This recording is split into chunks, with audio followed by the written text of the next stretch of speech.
Toji Fushiguro, a non-shaman who gained the moniker of Sorcerer Killer after countlessly assassinating the most highly skilled and proficient jujutsu sorcerers despite of being completely deprived of cursed energy. What is up YouTube? Welcome back to yet another video on my YouTube channel. In today's video, we're going to be going over how strong is Toji Fushiguro.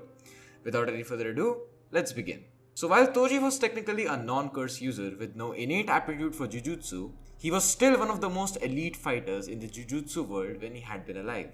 With an inherent physical prowess far superior to almost anyone in the verse of Jujutsu Kaisen, Toji fought with various highly qualified and skilled sorcerers during his era.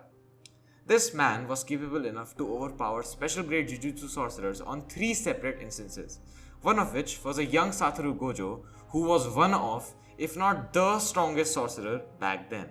Another occasion where Toji casually destroys a special grade sorcerer was his encounter with Suguru Geto, who at the time was literally considered stronger than Gojo himself. He easily takes down Geto and considered his ability ordinary compared to his immense physicality. Through the jujutsu knowledge passed on to him from the Zenin clan, he developed a sterling reputation to exploit it in his assassinations, thus gaining him the moniker of Sorcerer Killer. During the Star Plasma Vessel escort mission, an assignment given to the 2 strongest sorcerers by Master Tengen, Toji was hired by the Time Vessel Association to assassinate the Star Plasma Vessel. He was single-handedly able to derail the escort mission through numerous tactics in the time of just a couple days. This concluded in a situation where the escort team had been worn down into a false sense of security before he stealthily made his move. Toji's genius planning then led to him successfully pulling off a surprise attack on Gojo. As we all already know, Gojo was and still is a holder of the 6 eyes, an ocular jujutsu so prestigious that it grants its wielder an almost incomprehensible level of perception. Toji extensively exploited being entirely deprived of curse energy, making him the perfect assassin thanks to his status as an invisible man. The culmination of all of Toji's talents allowed him to successfully defeat the Star Plasma Vessel's escort team and assassinate the girl, completing his assignment while nearly killing both of Jujutsu High's most blessed sorcerers in the process. Toji was only defeated when he pitted his pure physical prowess against the literal infinite power of the awakened limitless technique wielded by Satoru Gojo. Even in the face of this power, Toji was able to create clever ways to combat the abilities of the limitless that were known to the Zenin family. Only the secret hollow purple technique was powerful enough to defeat Toji once and for all. Another special grade sorcerer by the name of Yuki Tsukumo stated that Toji had been the only case where a heavenly restriction completely eradicated someone's curse energy. Even so, Toji developed a subconscious resistance to curses and was able to sense their presence through his highly refined 5 senses. Yuki considered Toji to be superhuman and also told Geto to not be ashamed after losing to Toji in a fight. When Toji got resurrected by Granny Ogami, his body was able to override her technique and acted entirely on fighting instinct. Once his rampage began, he killed Ogami through a single hit and beat Takuma Ino, a grade 2 sorcerer, half to death through a barrage of hits from just his bare hands. Not to mention, he absolutely annihilated Dagon, yet another special grade curse. Dagon was strong enough to defeat the likes of grade 1 sorcerers Kento Nanami, Naobito Zenin, and a weaker version of Maki than the one we see killing the entire Zenin clan in around chapter 150. Shortly afterward, Toji confronts Megumi, and the latter compares Toji to a fully realized Maki. He also recognized Toji as a monster capable of taking out a special grade curse spirit and considered his Shikigami to be useless against the likes of him. If Toji had not chosen to sacrifice himself, Megumi too would have been yet another victim of Toji's rampage.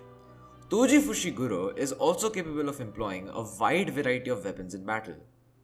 His entire fighting style is based around using weapons to substitute for jujutsu.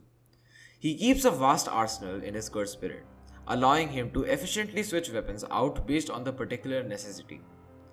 Toji often utilizes non-curse tools such as swords in order to not get detected by the opposing sorcerers or curses. Armed with a normal handgun, he is also an expert marksman with an incredibly precise aim. Not only is Toji an expert at using non-curse tools, but is also well versed in the mastery of various cursed weapons as well. He's used a cursed tool broadsword to counter and slice open giant cursed spirits. Toji has also employed knives and daggers, sometimes one in each hand. Additionally, he employs his special great curse tool, the inverted spear of heaven, with a mastery worthy of that ranking. He was able to capitalize on the dagger's powerful nullification technique to negate even the most powerful sorcerer's abilities. Toji flawlessly complements his physical gifts with high adaptability and dexterity with all his weapons. A few examples for the statement can be of when Toji attached a chain to the inverted spear of heaven and entirely changed his fighting style to suit a long-ranged battle.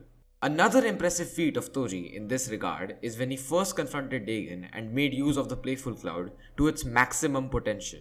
Now let's take a look into Toji's abilities and his area of proficiency. Enhanced Senses. It is due to Toji's heavenly restriction that his lack of curse energy resulted in his 5 senses being amplified to their absolute peak. This gave him the ability to sense curses and see jujutsu.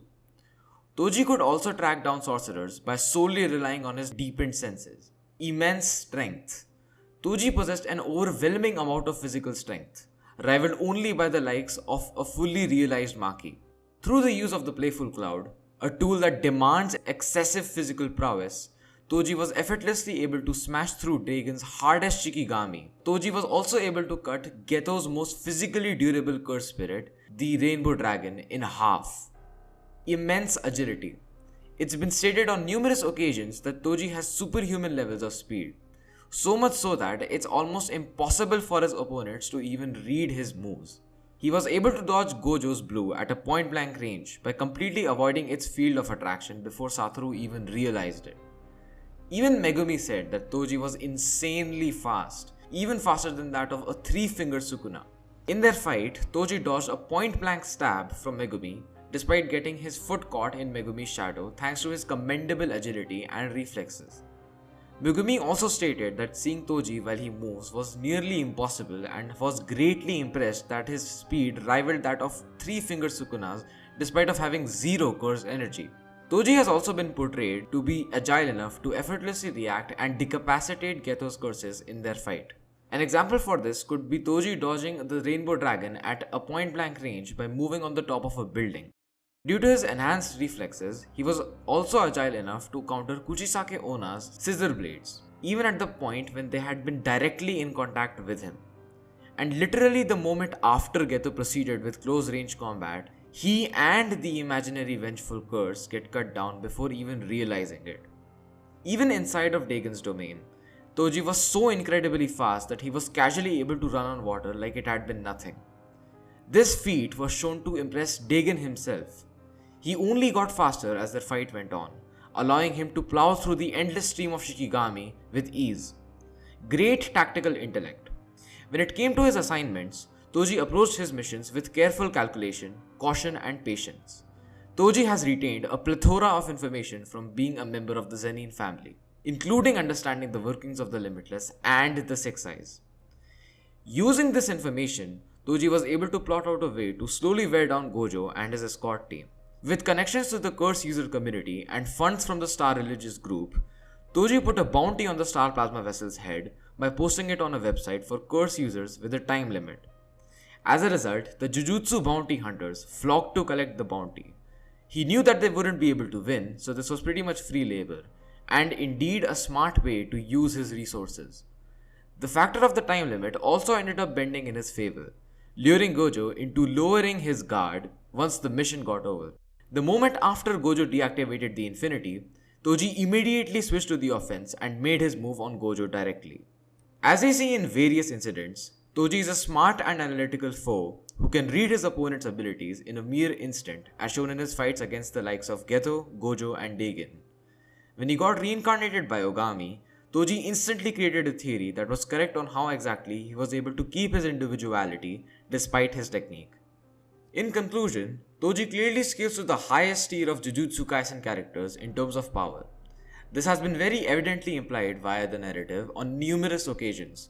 Even the head of the Hei, Naoya Zenin, a supreme grade 1 sorcerer, blatantly put Toji above every single sorcerer aside from Satoru Gojo and idealized him as the supreme pillar of strength. Well, I guess that should wrap it up for this video. If you guys enjoy the content like this, consider subscribing as I intend on making more videos like this in the future. Other than that, stay tuned, stay safe, and I'll catch you in the next video. Goodbye.